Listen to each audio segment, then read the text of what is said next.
మరి మంత్రి పొన్నం ప్రభాకర్ మాట్లాడుతున్నారు, లైవ్ చూద్దాం. చర్చను ఎదుర్కోలేక ఆరోపణలను తెలంగాణ ప్రజలకు నిజమని చూపెట్టే పరిస్థితి లేక ఆ హిల్ట్ పాలసీ మీద కూడా వాళ్ళు వెనుకడుగేసినటువంటి పరిస్థితి. కృష్ణా జలాల మీద సెంటిమెంట్ను రాజేసి కృష్ణా జలాల మీద ఒక రాజకీయ రంగు తీసుకొని రావాలనే ప్రయత్నం చేసినారు.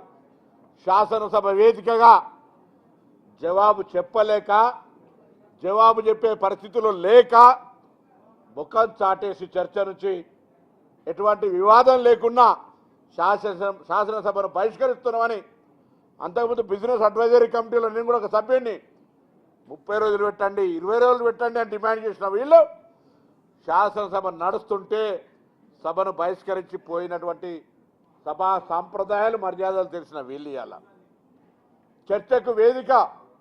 ప్రజాస్వామ్యంలో సభలు అది జిల్లా పరిషత్తులు కావచ్చు, గ్రామ పంచాయతీలు కావచ్చు, శాసనసభలు కావచ్చు, శాసన మండలిలు కావచ్చు, పార్లమెంటులు కావచ్చు, ఇవన్నీ కూడా ఒక చర్చకు సిద్ధం. అవన్నీ కూడా ఇలా గాలికి వదిలేసి వాళ్ళు మాత్రం ఇక్కడ మాట్లాడకుండా తప్పించుకొని పోయేటువంటి ఒక ప్రయత్నం చేస్తూ ఉన్నారు ఇవాళ. అదేవిధంగా బొగ్గు స్కామ్కి సంబంధించి కావచ్చు, లేదా నేను చెప్పినట్టు హిల్ట్ పాలసీకి సంబంధించి కావచ్చు, ఇలా కృష్ణా వాటర్కి సంబంధించి కావచ్చు మాట్లాడుతూ ఉన్నారు. వీటన్నింటి మాట్లాడే ముందు టెలిఫోన్ స్కామ్కు సంబంధించి కేటీఆర్ గారి సోదరి హరీష్ రావు గారి మరదలు అడిగినటువంటి ప్రశ్నలకు జవాబు చెప్పండి. అధికార పార్టీగా మీ పార్టీలో ఉన్నటువంటి చాలామంది అవును టెలిఫోన్ స్కామ్ను ఆఖరికి సొంత భావాన్ని వదిలిపెట్టకుండా చేసినారని మాట మాట్లాడుతూ ఉన్నారు. ఏదంటే దండుపాలెం బ్యాచు, ఎవరు Dandupalem batch? This is democratic party. Congress party ప్రజాస్వామికంగా బలైన వర్గాలకు సంబంధించి లేదా ఇతర సామాజిక న్యాయాలతో సహా కలిసిపోయేటువంటి పార్టీ ఇది. ఈ పార్టీని మీరు ఒక నియంతృత్వ పార్టీ ఉన్నటువంటి వాళ్ళు విమర్శించేటువంటి స్థాయి ఉందా అని అడుగుతూ ఉన్నాం ఇవాళ.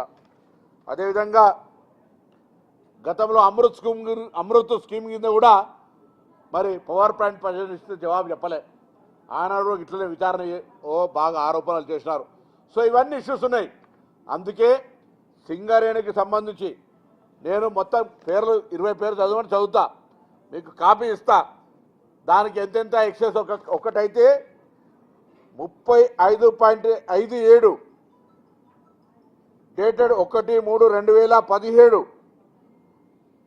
పీకేఓసి 4 ఎంఎన్జీ పేరు మీద ఈరోజు ఎస్వీసీ కంపెనీకి 38.570 ఎక్సెస్ తోటి ఇచ్చినారు. ఇలా మేము అడుగుతా ఉన్నాం. మా అన్ని కూడా వాళ్ళు ఒక్కటి చెప్పినారు. నేను మొత్తంలో 20ల ఒక్కటి మాత్రమే -1.3 తోటి ఇచ్చినారు. ఓన్లీ 1, అది కూడా RGOC1 ఎక్స్పాన్షన్ ప్రాజెక్టు. మిగతా అన్ని 3, 4, 5 ఇట్లా అన్ని రకాల ఎక్స్చేంజ్ తోటి ఇచ్చినారు.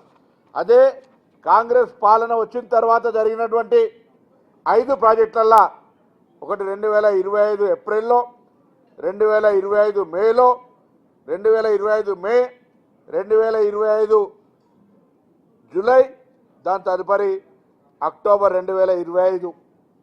ఇవి 5 కూడా మేము అంటా ఉన్నారు వాళ్ళు సైట్ ఇన్స్పెక్షన్ చేసినామని. వాళ్ళ హయాంలో కూడా సైట్ ఇన్స్పెక్షన్ ఉన్నాయి. ఆధారాలు తీసుకొచ్చి రేపు పొద్దున పెడతాం. సైట్ ఇన్స్పెక్షన్ పాలసీని తీసుకొచ్చి కొత్తగా మేమేదో పెట్టింది కాదు.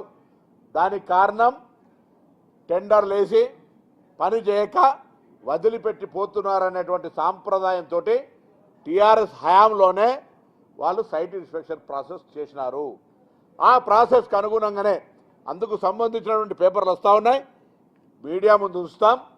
లేదా 2014 నుంచి 2025 వరకు అక్టోబర్లకు సంబంధించినటువంటి అన్ని కేటాయింపుల మీద ఈవెన్ 9 బ్లాక్ ఏ విమర్శలకు వేదిక అయిందో దానికి సంబంధించి కూడా టీఆర్ఎస్ హయాంలో అంబానీ వాళ్ళు +38% తోటి మరి టెండర్ చేసినారు. దాన్ని రద్దు అయింది. ఇవాళ కూడా రద్దయింది.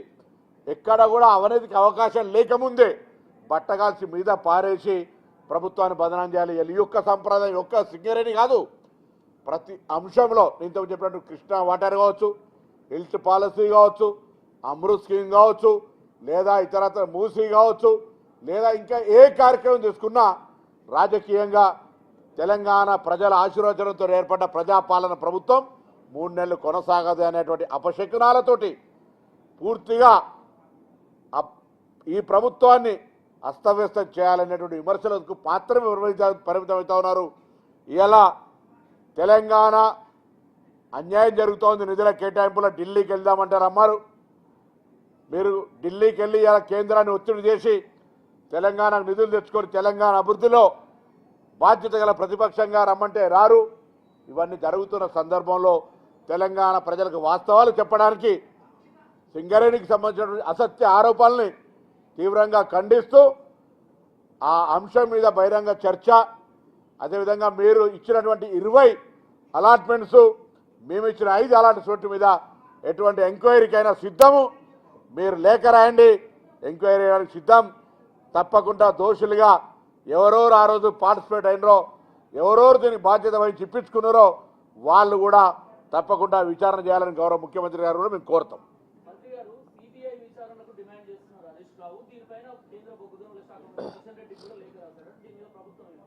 ఇప్పుడు భారతీయ జనతా పార్టీ చేతుల్లోకి వెళ్ళిపోతే మేము సేఫ్గా ఉంటామనేటువంటిది ఆలోచన. అందుకే ఇద్దరు కలిసి మొన్న కాళేశ్వరం సంబంధించి కూడా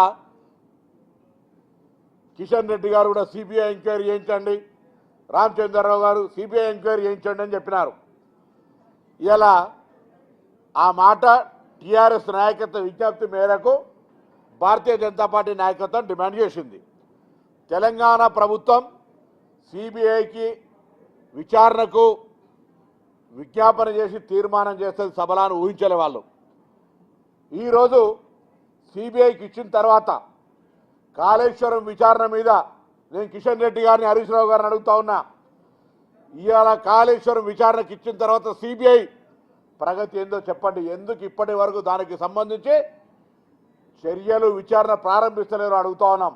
తెలంగాణ ప్రభుత్వంగా శాసనసభ తీర్మానం చేసి సిబిఐ విచారణకు కోరితే ఆ అంశం మీద తేలుగుట్టిన దొంగల్లాగా ఇద్దరు కలిసి ఈరోజు ఆ అంశాన్ని చర్చకు రాకుండా చేస్తూ ఉన్నారు.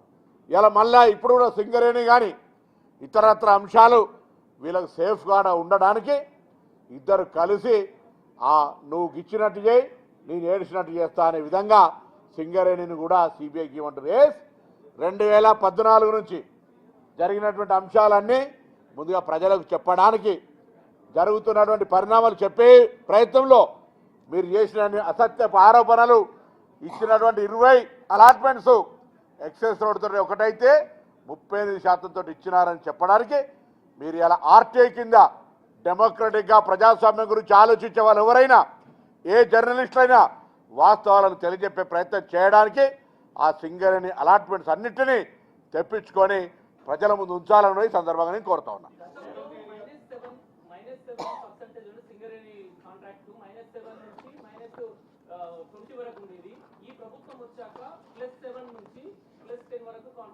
అది నిరూపిస్తే మీరు దేనికంటే దానికి, అందుకే ఈ పేపర్ ఇస్తా మీకు. ఒక్క టెండరు -1.37 తోటి పోయింది, -1.37. మిగతా ఏ ఒక్కటి కూడా మైనస్ లేదు. 20ల ఏ ఒక్కటి మైనస్ చూపెట్టినా నేను వారికి జవాబు చెప్పడానికి సిద్ధంగా ఉన్నా. ఒకటైతే 35% ఎక్సెస్ వేరు ఉంటున్నా, మేము వేసిన 5 కూడా 3%, దాని తర్వాత 0.07